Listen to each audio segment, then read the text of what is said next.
Mumbai Pune एक्सप्रेसवेवर Adoshi बोगद्याजवळ propylene गॅसचा tanker उलटल्यानं तब्बल 24 तासांपासून वाहतूक कोंडी. अन्न पाण्याविना प्रवाशांचे प्रचंड हाल. कोंडी सोडवण्यात प्रशासन सपशेल फेल.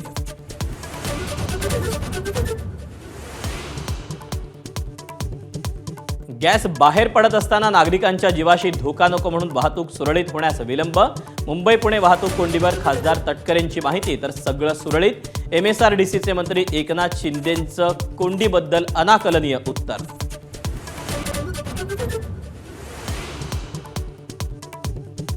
शरद पवार बारामतीतील सहयोग सोसायटीत सुनेत्रा पवार यांचं केलं सांत्वन. तर काही तासांपूर्वीच शरद पवारांची पार्थ आणि जय पवारांसोबत बैठक.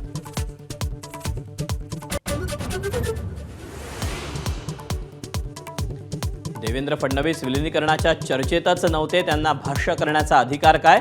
शरद पवारांचा पुन्हा सवाल. दादांच्या प्रस्तावित स्मारकाची माहिती नाही तर सुनेत्रा उपमुख्यमंत्री झाल्याचा आनंद. शरद पवारांची प्रतिक्रिया.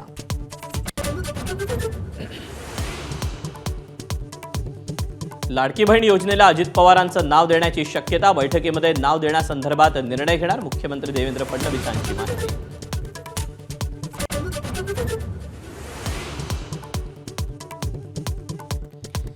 माझ्यासारखे 242 आमदार म्हणून तुमचा मुख्यमंत्री. शिवसेनेचे आमदार सुहास बाबर यांच्या भाजपच्या स्थानिक नेत्यांना इशारा. बाबर यांनी मुख्यमंत्र्यांची माफी मागावी. प्रसाद लाड यांनी ठणकावलं. एबीपी माझा, उघडा डोळे बघा नीट.